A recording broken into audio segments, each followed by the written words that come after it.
wanda zan ce tukuna na farko shine idza jaa nasrullahi wal fath. Allahu akbar. idza jaa nasrullahi wal fath. ina Allah yadkhuluna fi dinillahi afwaja. Allahu akbar.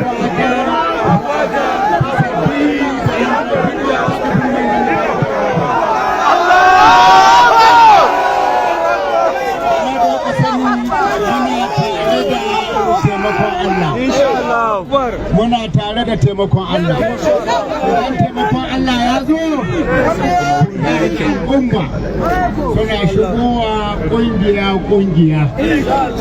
yanzu alhamdulillah yau ga al'umma sun zo da kansu. Sun zo domin su balo tahiya ta ƙarya ta yaudara ta ce amana ta asalima. Kuma ki bada mamaki a kamfen duk ɗan zanhora ya ji inda ɗan takarar gwamna ya ce idan ya samu gwamnati mai zai al'umma zalunci. To Allah ne da mala'iku sun ka maci baki ne ya faɗi abin da an manuwa ta yi zai zalunci al'umma ta Zamfara. Bayan wannan yau ina tunanin cewa yau dukkan kuna duk wanda an ka gani nan Zamfara an kahe shi. Duk wanda an haka ni nan kaka na gehen uwa ta da na gehen uba ne suna cikin daji. Aje marado a bincika wane ne kakan Bello Matawalle na gehen uwa da gehen uba. To na sa miliyan 100 idan ɗan takarar gwamnan PDP ya gwada muku kabarin kaka ne na gehen uwa da na gehen uba ne a nan Gusau. Mai daraja gwamna ya sa gasan naira miliyan 100 idan ɗan takarar jam'iyyar adawa ya fito a wannan jiha ya gwada kabarin mahaifansa da kakanninsa a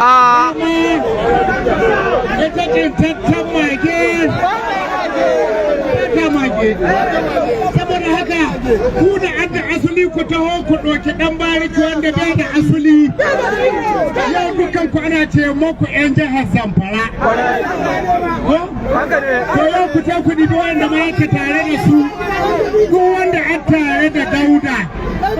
ya san da cewa mutane ne daga 'yan Adamawa sai Katafawa sai 'yan Yobe sannan su ne ake sai idan an ci gwamnati su to su kwashi dukiyar ku su kai su kan kasashen a bincika kayan ainihin ya zo ya ce ya yi muhalli a Gusau mu ne ka ce ba Gusau ba mun zo mun yi muhalli a je a ga gidan Dauda a je a ga gidan Matawalle saboda haka ina kira gare shi na ji ya yi ƙarya aiki ya kai aiki fa an ya ce yana biyan gwamnati kuɗi sai ya haɗa muku ina ka biyar ta kuɗi sai ya gwada muku inda ya ka biyar ta kuɗi to ina tabbatar muku ran nan cikin aljihuna zan biya kuɗi shi a talaka shi ke so ya zo ya mulki ya samu kuɗi yau idan ya isa ya zo ya zuba biliyan guda ƙasa ya zo ya zuba biliyan guda ƙasa a san da yana da kuɗi ina ya gansu saboda haka idan yana so a zo a yi ya zuba in zuba a san wa ake kuɗi da ni da shi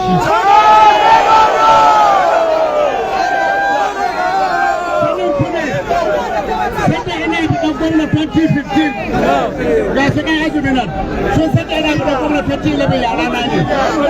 ɗan azumi mu mun ka ware ba shi bota ya hau a lokacin bota yana ina daji ko da ne yi zaɓe ko da ne shiga zaɓe ni an mutum na farko da ne yi zaɓe ni shiga ina fafutukan neman zaɓe da lamasin guda biyu tun Najeriya kuma har yanzu suna nan saboda haka kowa ya san kahin in zama gwamna abinda aka cewa mai gonar homa da gonar dola saboda haka shi a talaka kuma ya je ya binciki tarihi mahaihi ne ya mutu muna da tarihi za mu haɗa muku nan gaba mu uwayenmu su yi mutuwar shahada a cikin gidajensu cikin matansu na aure uwayenmu na mutu saboda haka ya hattara ba lokaci ba ne da zai magana siyasa yaro ne a gidan siyasa ya san da cewa shi rarrahe yake a gidan siyasa saboda haka ba shi ya kamata ya zo ya ce ya isa waye dauda a duniya a gane iri ne kaskantacce iri ne kawo ya ce yana siyasa har yana bacin gwamna ina son ku sani ba ni ɗaya ba muna da yara waɗanda sun ishi dauda yaro ne a gidan siyasa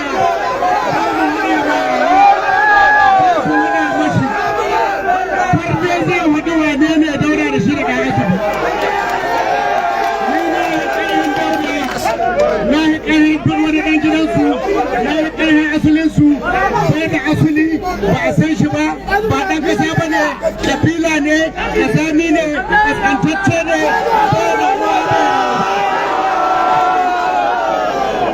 saboda haka yana son ku sani idan bai yi siyasa ba kuma na ga cewa suna sa yara ana taya ana farfasa ofis na APC daga yau yana faɗa muku duk wani wanda ya taba APC in an taba mutum guda ku taba 10 duk wanda ofis da APC da aka taba guda ku taba ofishin PDP 10 abin su suka fara na ɗauki cewa ni shugaba nake shi ya sami zura masa ido to na ga shi ɗana tashi za ta wuce wuri zan karantar da shi abin da bai taɓa mancewa da shi kuma na dawo ina cikin gusau saboda haka idan kunne ya jiya saboda haka ina godiya ga waɗannan ƙungiyoyi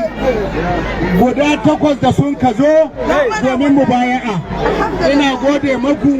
da kuka zo lafiya Allah saka maku da alheri Allah kan ku lafiya sannan kuma waɗannan ƙungiyoyi guda 8 da suka zo na ba ku miliyan 20 kyauta